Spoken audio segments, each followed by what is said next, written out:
Mental Health Monday on Radio City Talk with Mick Coyle. Tackling the stigma. Radio City Talk. Mental Health Mondays, the home of mental health conversation on the radio. My name is Mick Coyle. Thank you for tuning in this week, and thanks for checking out the podcast as well, previous editions of which are available to download and listen to for absolutely free. We've had loads of great guests in the last few weeks. Thank you to everybody who's been coming on board.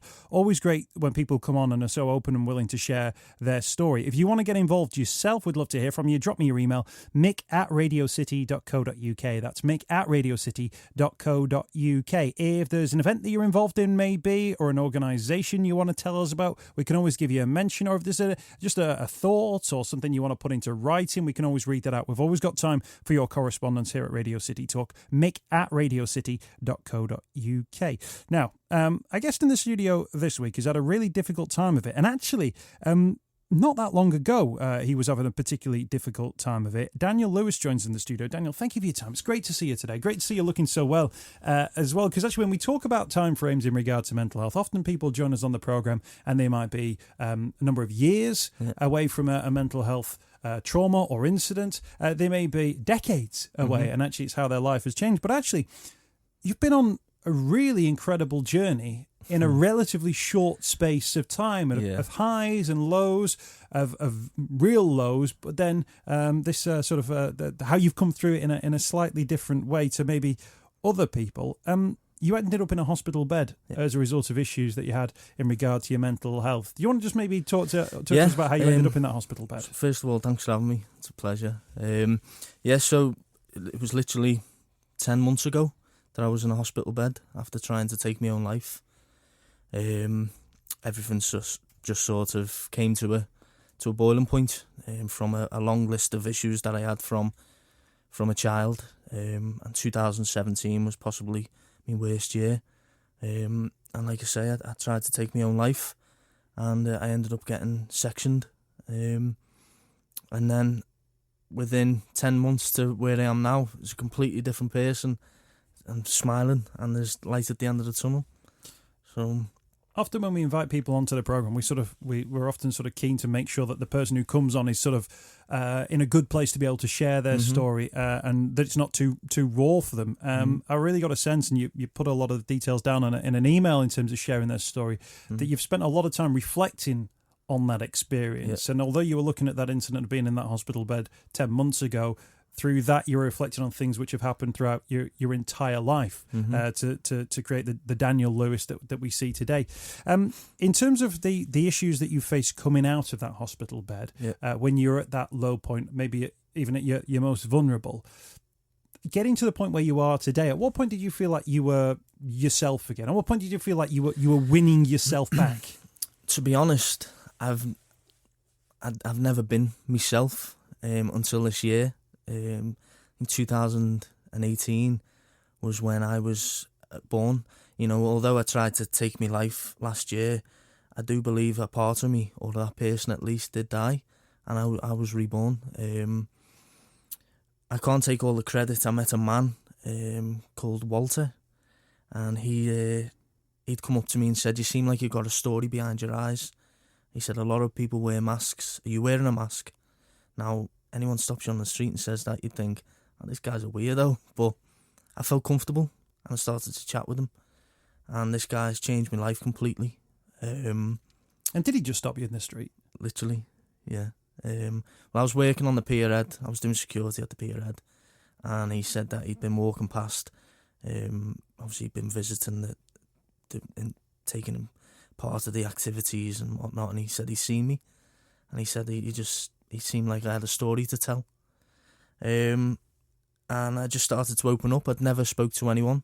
I'd bottled up all the issues that I'd been through, all the experiences that I'd been through. You know, there was a part of me that, obviously I was scared, I felt weak. And he said, "It's fine, you've no need to be scared, you've no need to feel weak." And the more that I opened up to him and started to learn about myself, you know, becoming at peace with myself and being able to forgive and forget sort of those that had hurt me in the past. You know, like I say, I've had a bit of a roller coaster of a journey growing up. It started from when I was a child. I was a victim of sexual abuse growing up, which of course wasn't nice, and that played a huge effect on me growing up. You know, I'm able to say now that I forgive that person, you know, that put me through, you know, those dark days. And it's with the help of this man being able to understand that, you know, I guess this is my way of overcoming things, that person was obviously going through things at the time. You know, and unfortunately I've been the one that suffered. You know, I've had a long list of experiences that I've gone through, and I'm able to use them now as a positive.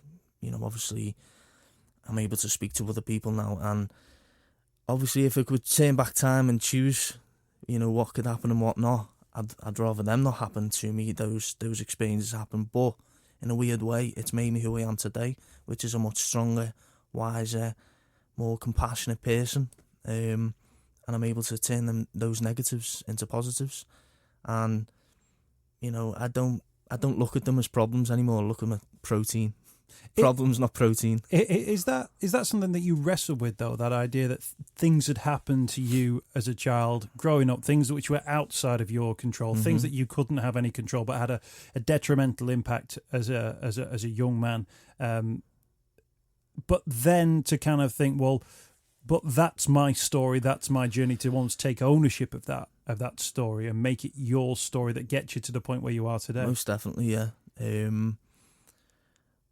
Like I say, I am a firm believer of everything that happens for a reason, and although those things were outside of my sort of control and they're not nice things, but it did test me, and it has made me the person I am today. And I have got a story now, and I've got a story to tell, and I'm able to speak to, like I say, other people and share that story, and it's able to put smiles on people's faces and inspire them, give them hope, you know, show that there is a light at the end of the tunnel. Because if you said to me 10 months ago, you know, things will be better, things are okay, there's a light at the end of the tunnel, you don't want to hear that when you're in that state of mind. But I'm actually now thinking, wow, everything is okay. There is light at the end of the tunnel. And that's what I'm trying to do now with other people that are in that situation. I literally want to shake them and say, you don't realise that, you know, a couple of months, 5, 6, 10 months down the line, you could be in the best place ever. You just need to put the work in. Daniel Lewis is with us on Radio City Talk. Some people might think, oh, you know, well, what he went through, you know, he's been able to, you know, to shrug it off and to deal with it. But actually, from what you went through, the lows were significantly low. You mentioned the suicide attempt, but also the impact that your experiences and the experiences of your wider family were having on each other meant that isolation became an issue as well. Fiance that you had at the time as well. That these things were being lost. That actually your very sort of mechanics, if you like, of your social networks were breaking down. Most definitely. I mean, so basically, I mean, I was trying to make it as a boxer. That was my ultimate goal. I was trying to make a profession as a fighter. Now, I'd done that since the age of 7. I dedicated most of my life to it. And obviously I had me issues, you know, sort of occurring throughout my life, which was setting me back. And, you know, I was getting sort of distracted by drink and drugs and things like that. But come 2012, I decided, do you know what, I need to pursue this. If this is what's going to make me happy, I need to dedicate my life to this. But like I say, more and more stuff was sort of occurring. I was losing friends and family in horrible ways at the worst times, and it just seemed like everything was there to set me back. I ended up borderline being addicted to drugs and alcohol. And I'd been on I was drinking for 2 weeks straight. I was taking all kinds of drugs, and it got to a point where January 7th, 2012, I'd got into a fight. The police were called, and because I'd sort of given up, I had such a bad attitude, I ended up assaulting 2 police officers. I was taken to court. I had a solicitor that said, listen, the best I can do for you is 3 years. And I said, 3 years what? And he said, imprisonment. I said, I can't do prison, I'm too pretty. How I got away with it, I still don't know. I had strict terms and conditions. I had to pay a big fine. I had to see a counsellor once a week for 6 months, and I was pretty much let off with mental health problems. When I was released from court, I was going down to a fishing lake, which was near mine. I didn't know what I was going to do until I got to this fishing lake. I was either going to jump in and take a deep breath, or I was going to start jogging. When I got to this fishing lake, I stood on the edge, I took a deep breath, and I started jogging. Quit drinking, quit drugs, started training, and I was dedicating my life to the boxing. I finally got back into it. And then November 18th, 2012, I broke a boxing world record, and I'd done 112 rounds of continuous sparring for charity. The impact that had on people, the smiles that it put on people's faces, being able to help others, it was amazing. And I thought, this is what I want to do. I set up my own boxing charity, which was helping bullied and troubled kids get off the streets and into boxing. I was training with world champions every day. I was sparring with world champions. Started training with Ricky Hatton, and I thought, this is what I want. 2 weeks before my professional debut, I was working in a bus depot at the time as a bus cleaner. I'd stepped off the bus and I fell off a small step, landed awkwardly. I had to go to hospital that night, and I said, listen, I don't really care what you have to say. Am I going to be fighting in 2 weeks? It's my professional debut. And he said, we're hoping you're going to walk again. I was in a wheelchair for months. I'd obviously damaged my back, and that was me boxing over. So obviously, again, I thought, life just isn't for me. Everything I try and do, it just keeps hitting me back down. So obviously I went down again. I was depressed. And then it was my fiancée at the time. She said, what's going to make you happy? And I said, well, something I've wanted to do as a kid, as I want to be an actor. But I'd never had the confidence to admit to that, because I thought I'd get laughed at, saying, I was always the boxer, and the area I grew up in, the group of friends I had, I was never going to admit that I wanted to be an actor before. Anything could happen, I could fall off a bus tomorrow and damage my back, which I did. And I said, you know what, I want to be an actor. So I started to pursue that. And it was going great. Started to do some things within the acting. But I later realised, come 2012, is all I'd ever done was just create a big distraction for myself with the boxing, with the acting. These things weren't making me completely happy, because all I was doing was just wearing a mask. I'd never dealt with the issues that I'd been through. And it, like I say, come 2012, it come to a boiling point where it affected me. I lost my home, I lost my job, lost my fiancée. I then was back on drinking drugs, and I'd just completely given up. I was just, every day I was scared, I was angry, vulnerable, lonely. I was all these emotions at once, and it was just the worst place. I was physically in pain inside my head. I was pulling at my hair. It was that bad. When you went through the court system, and you went through that court system, and you didn't go to prison when you expected to be going behind bars for 3 years or 18 months, however long you'd have actually been behind bars. Do you think that then that might have been a moment where some sort of prescription towards your mental health might have been beneficial, that if at some point then that a counselling thing had been talked about, if it had been part of the court order, that maybe your mental health was looked at, that was looking at why you were lurching from one crisis to the next, that you could get an opportunity to talk about where your life had taken you to up to that point. Do you think that would have been more helpful? It was. That was offered, and it was part of the terms and conditions. I had to see a counsellor, psychiatrist once a week for 6 months.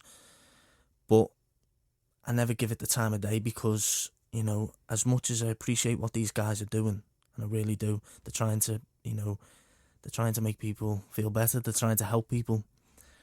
I could never sit in front of someone and say, it's this and this, and they don't know exactly what I've been through. They've not had those life experiences.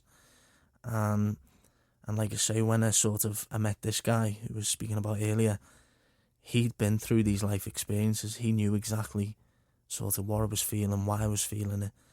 And we could relate.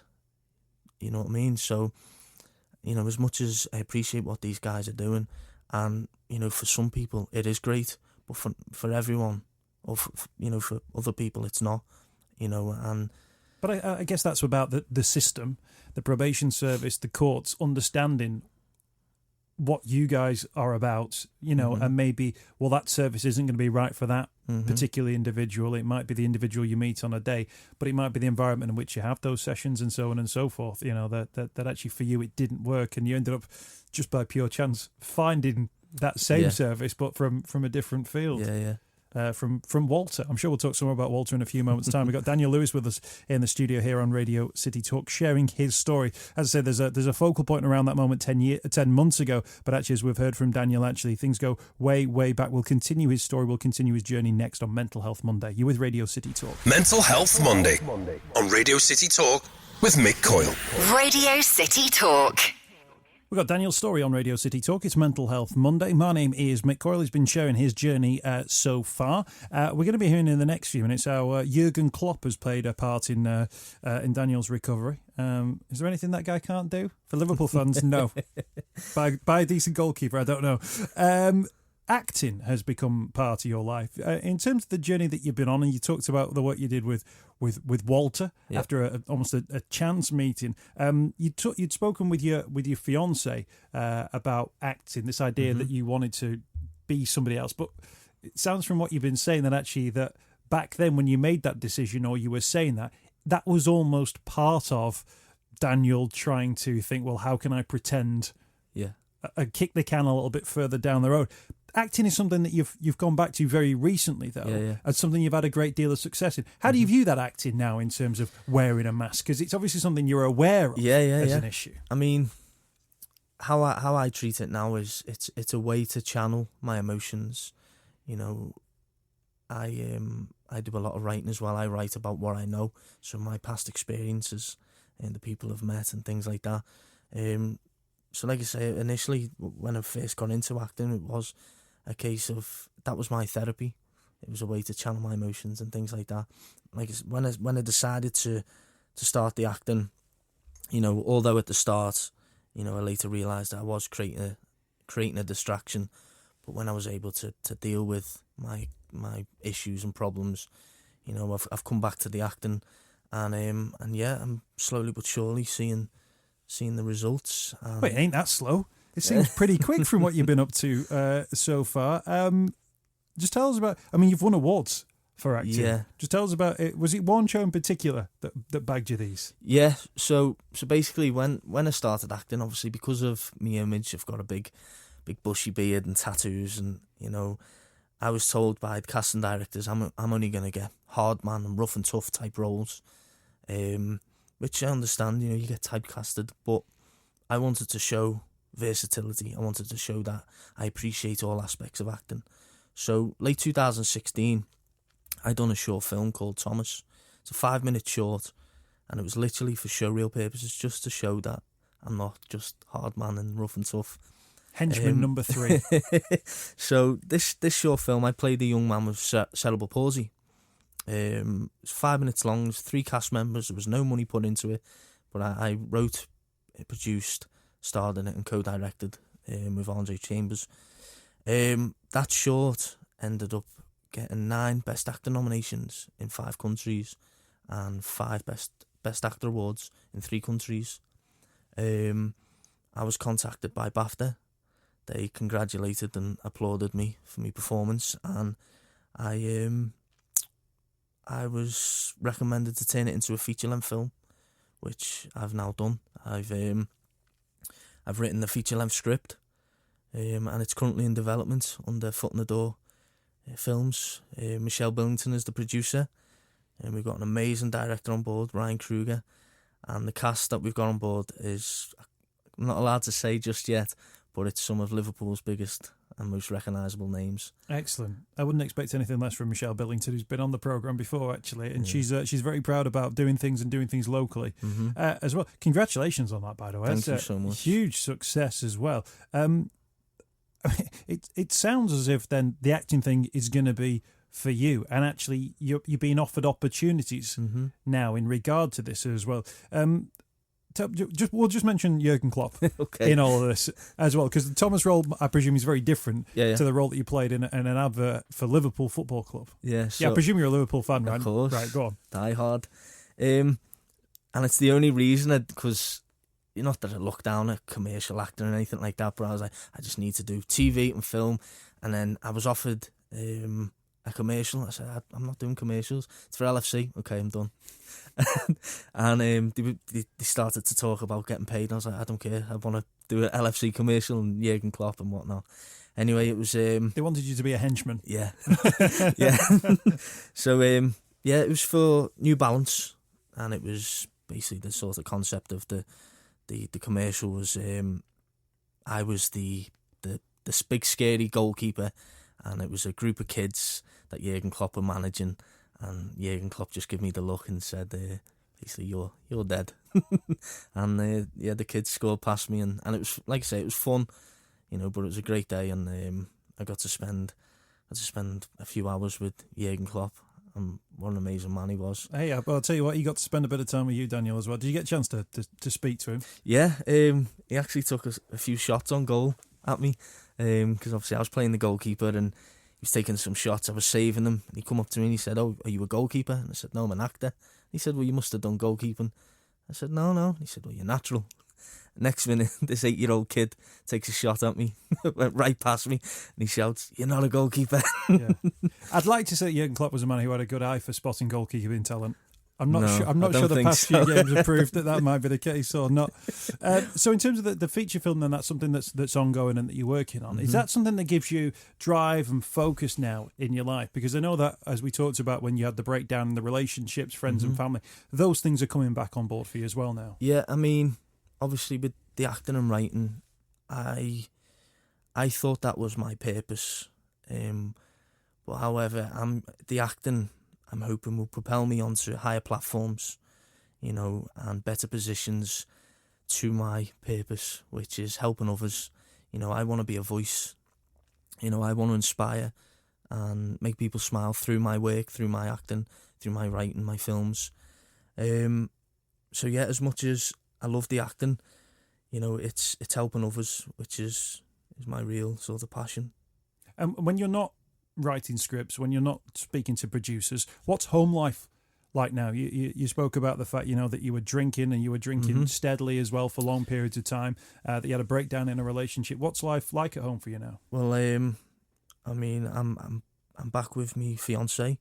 She's been a great support, and it's just been a case of balancing everything within my life, not focusing solely on the professional side of things. I've been working on my mental health, of course, my physical health, me family, me friends.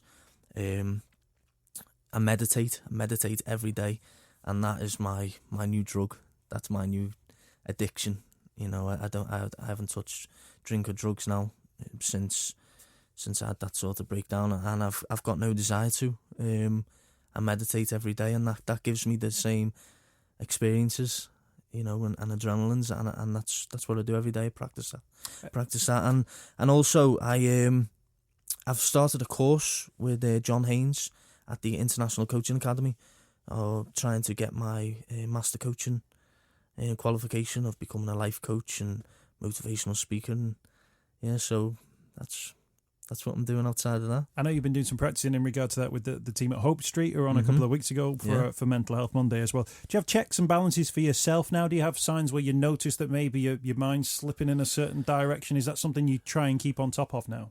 I mean, one of the things that I've sort of been learning with Walter is learning about the brain, learning the scientific reasons why we think the way we think, why we start to slip, realising those signs. How he described it to me is we use 10% of our brain, and we choose to fill that brain with darkness and depression and things like that. He's been teaching me to expand that brain, so those scars will still be there, those past experiences will be there, but they seem less sort of significant now because I'm expanding the brain. Every day I'm starting to read, learning more about myself, about the mind, and I just think I honestly believe now it's impossible for me to slip, because I won't allow it to happen, because I've just got such a positive outlook on everything now. I never used to have that. I used to have hate and anger and, negativity, and I have such blame towards everyone in the world. But now I've just got peace, love and forgiveness, and I try and see the good in everything and everyone. Do you think in terms of, and there are high-profile cases in regard to abuse and ongoing inquiries into that, and I'm not going to ask you specifically about your own individual case in regard to that at all, but for those people who may be listening to this who have gone through that, and it's something which they're still dealing with, still ongoing, you found your way of dealing it. Yeah. And I guess people might say, well, how am I going to find my way of dealing with it as well? Does everybody need to find their own Walter, their own version of Walter, their own acting, their own whatever it might be? Do you think that might be helpful to some people? Because, of course, if you experience something that's terrible, it might be something that stays with you, but your attitude to it can hopefully change as well if it's going to be something which is always going to be setting you back. So one thing that helped me was we worked with a thing called inner families therapy. So basically, one of the first questions that Walter asked me was, there's a little Daniel inside you, how old's he? And that's when I realised. I was like, he's 7 years old. And he asked me if I had any children. I said no. And he said, you have.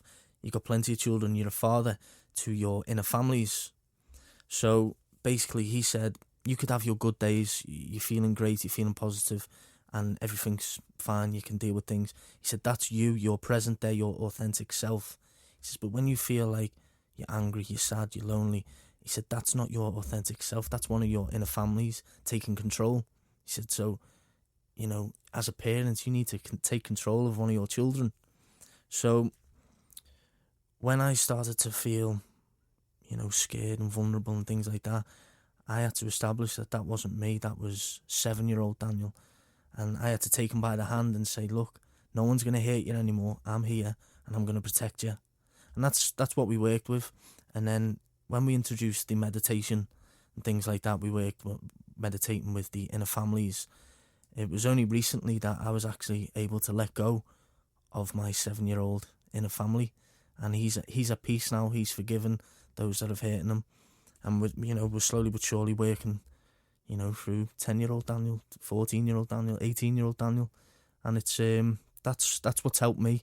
I just had to understand that that's not my authentic self today. I'm a strong person today, but when I have those feelings, that's one of my inner child. I think that will really resonate, with people who maybe have got hang-ups and issues around, if they were bullied at school, if they've had issues in former jobs, former relationships as well, where if you dwell on it for a period of time, you almost bring back those feelings as well. It's interesting that as a point of view of thinking about it, that you actually consider it to be an inner version of yourself, but then you in the present day speak to that individual, speak to that 10-year-old, that 13-year-old, that 24-year-old, if that works for you. I think it's a really interesting sort of way of thinking about it, because it's certainly what's helped me.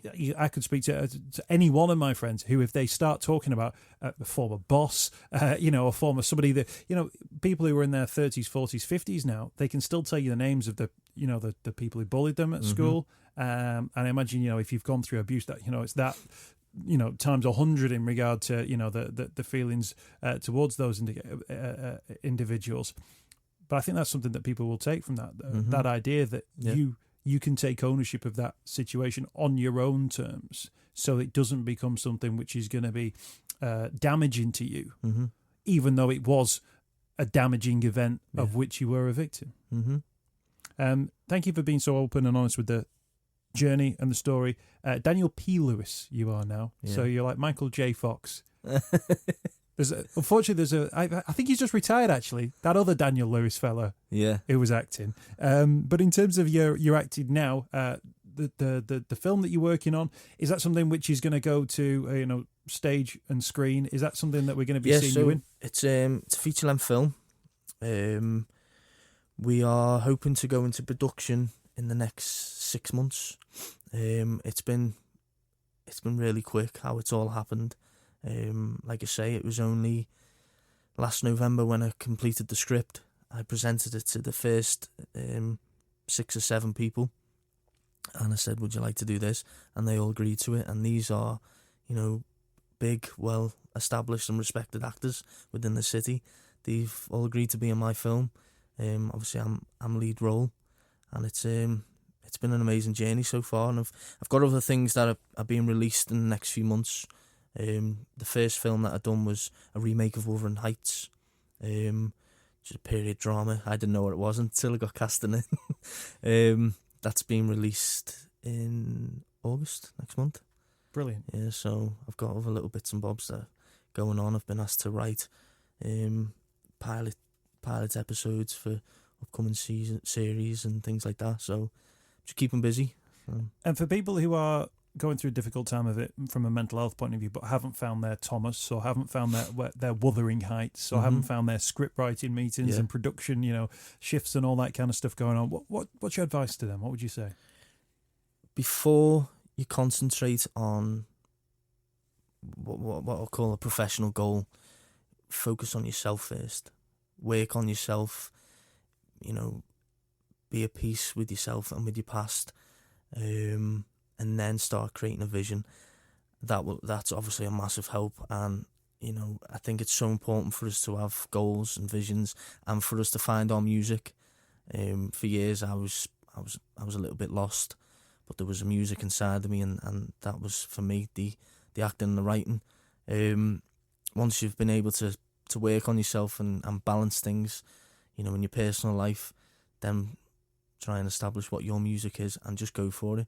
And I truly believe that if I can do it, if I can start creating these things and achieving these dreams, absolutely anyone can. I was kicked out of school when I was 14. I was told I was never going to amount to nothing. I wouldn't say I was a scally or anything like that, but I was one of the lads. I was a boxer. I've done the doors since I was 18 and things like that. And probably when I said to people I want to be an actor and a writer, you thought, are you crazy? But I believed in myself, and I've just worked so hard, and it's starting to prove. And that's why I just can't stress enough that if you've got a dream, just trust me, chase it, and you will achieve it. Daniel, thank you for being so honest today. Thanks for joining us on Mental Health Monday. My really pleasure. appreciate you sharing us a story. Best of luck with all the acting so stuff. much. It sounds like we're going to be seeing a lot more of you in the future as well. We'll keep a look out on the IMDb page as well. You've got one of them too, haven't you? Yeah. Daniel P. Lewis, do check it out online. We'll put a link hopefully on our social media. That wraps up this week's Mental Health Monday. If you want to check out the podcast, it'll be available to download a little bit later on today. If you're listening on the podcast, thank you for that. You can also watch certain episodes of Mental Health Monday as well via the Radio City Talk YouTube channel for those who are doing so. Hello, we've got a special camera in the studio. Daniel's a man who is used to being on camera now, though, and you can check that out via YouTube as well. If there's a story that you would like to share through Mental Health Monday, we'd love to hear from you. Drop me an email, mick@radiocity.co.uk. That's mick@radiocity.co.uk. Send in your stories. If it's a comment or a recommendation, maybe something that you've been listening to and something you want to have your say on, we'd love to hear from you. If you'd love to be a guest as well, we'd be keen to hear from you too. mick@radiocity.co.uk. It's Mental Health Monday from Radio City Talk. Mental Health Monday with Mick Coyle On Radio City Talk.